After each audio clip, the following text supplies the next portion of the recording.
A big hello to all of you. I welcome you to a session of entrepreneurship development.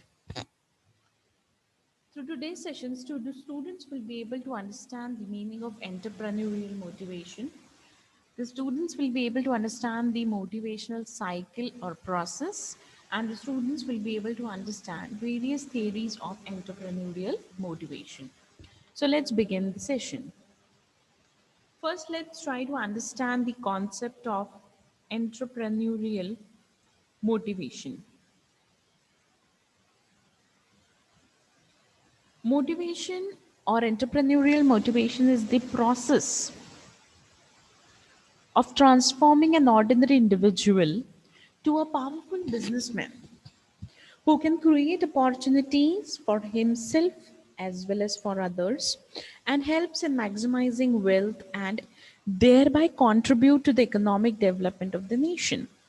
So, in short, entrepreneurial motivation is a process of enlightenment of a person from within to encourage him to start up his or her own business, to stand up on his or her own legs, to be active, to be smart, to create something new which will create opportunities for others, and result of all this process would be wealth creation or maximization to the person himself or herself, as well as to the nation to which he or she belongs. The ultimate aim of entrepreneurial motivation is economic development of the person as well as of the country to which the person belongs. Entrepreneurial motivation is very important because it acts as a fuel which gets off the person's mind into a working mode to achieve goals, to achieve the person's goal in his life with definitely something new, innovative. So, when this motivational cycle we talk about, as you can see on the screen, you can see that the cycle is divided into four parts. The number one could be the need part, the number two could be drive part, number three could be incentive, and fourth could be goal. So basically, this motivational cycle is a transition of states within an organism or say organization or a person that propels the person towards the satisfaction of a particular need, where motivation itself is considered as a hypothesized phase or state. So first comes the need. There should be the need of entrepreneurship. There should be need of what you can say achieving something of your own. From within you should sense the need. A need could be called as a lack or deficit of some necessity. You should be attracted, there should be urge from within to do something good, something new, innovative. So the tension which is caused due to deprivation of that need, it could be food, it could be water, it could be sleep, it could be a shelter. It causes imbalance in your mind, and thereby these imbalances need to be converted into balances. For that, you need to have a driving force. Now, when you talk about driving force, that driving force could be internal or it could be external, which is the second step towards achieving goal. It could be the state of tension or arousal produced by the need. It is the original source of energy which which drives the person from within to carry out a certain act or get into action. Next could be incentive. The incentive says that the assumption of behaving of a person is well aware about his action as well as the consequences of the action. So you, that is a state of total awareness. That is, you should, if you are, say for example, you're eating food, it will reduce your hunger, but at the same time you should know where to stop having food, where to stop the act of eating. That is nothing but incentive. So it is something in the external environment that satisfies the need and thus reduces the drive through consumative activity. Last could be the goal, which is considered as the ultimate aim of that particular thing. So the aim of eating was to satisfy my hunger. So the hunger is satisfied, I had my food, and thus the goal is achieved. My goal was to start up my own enterprise, my own company with something new, innovative. I have done that. Definitely, I have achieved my objective. So, goal is the last step in the cycle of motivation, which leads to satisfaction, which leads to achievement, sense of achievement, thus completing the whole cycle. Now, let's concentrate on the various theories of entrepreneurial motivation. There are various theories of motivation which are present,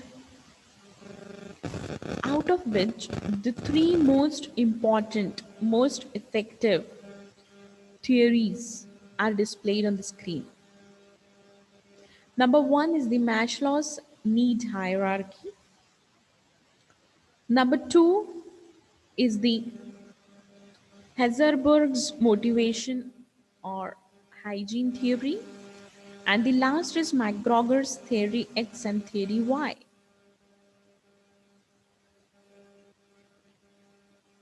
The various theories have contributed to the process of motivation and thereby to the concept of entrepreneurship.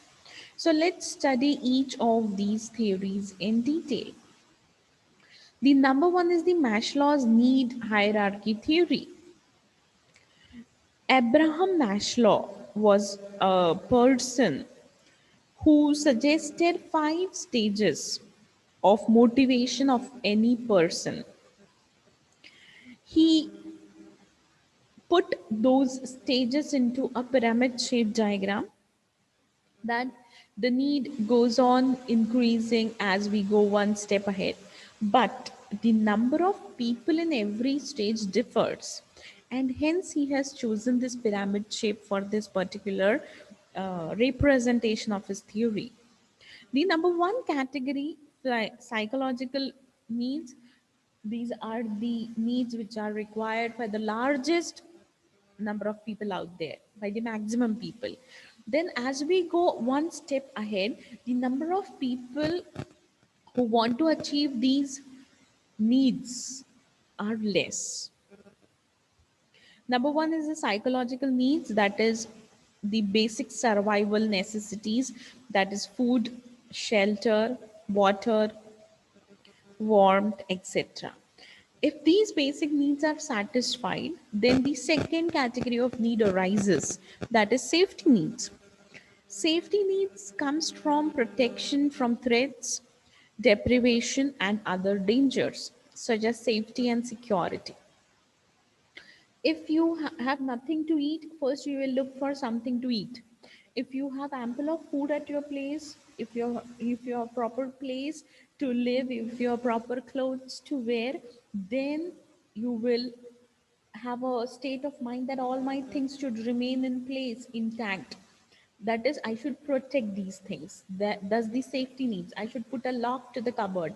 I should put a big lock or uh, or a big safety door at my house. I should put a video camera so that there should be no theft. I should appoint a guard to safeguard my house. So the needs go on increasing. Next comes the belongingness. That is the relationship with your family members, the relationship with your friends, that is getting socialized. It could be said as belongingness and love.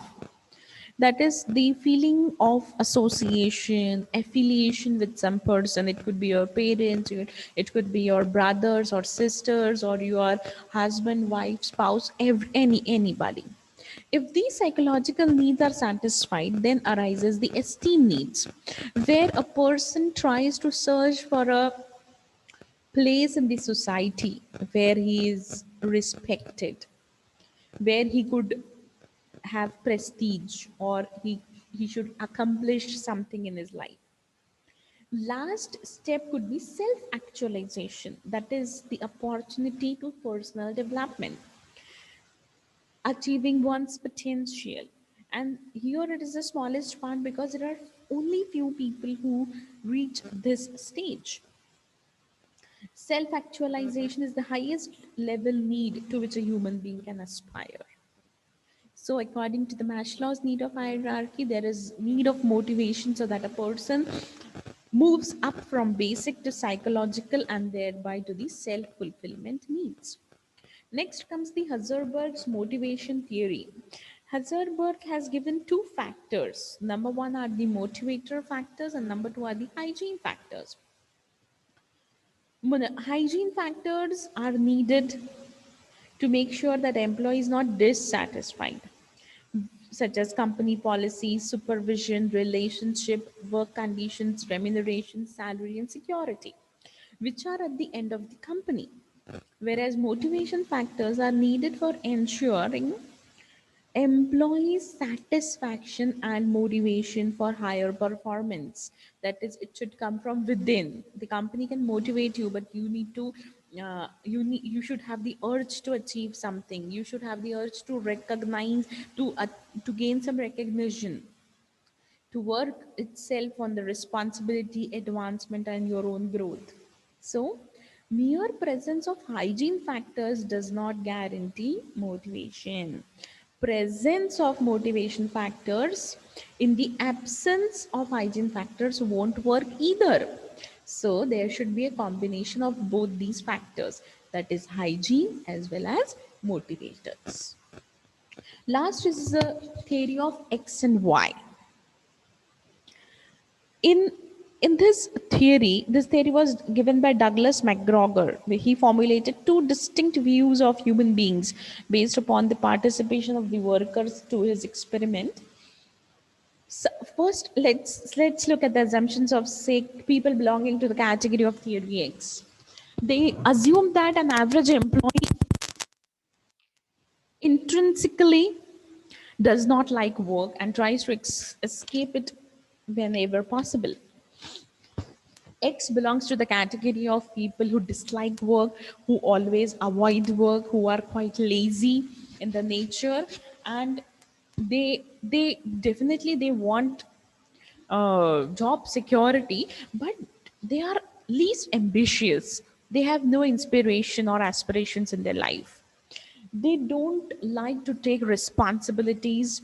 They don't like any type of changes in the company or in their working environment. They are very resistant to change. And it is also believed that these employees need continuous motivation, continuous guidance, showing up of path, showing up of directions from their superiors. Whereas the people belonging to theory Y are the employees who require least motivation from external factors. Why? Because they are internally motivated, or you can say self-motivated. They love their job, they are highly responsible, they perceive their job as a normal phenomena, and they consider it as a relaxing phenomena. So, if the job is rewarding and satisfied, then definitely these employees are going to be extremely loyal and committed. An average employee can learn to admit and recognize the responsibility. That is, they themselves should have some certain aim or objective of their own, so that they will not be resistant to change. They will be able to take new responsibilities, and they possesses the skills and capabilities to carry out that job perfectly. So these were the assumptions of theory Y and various theories of motivation. Thank you for your patience listening. Thank you.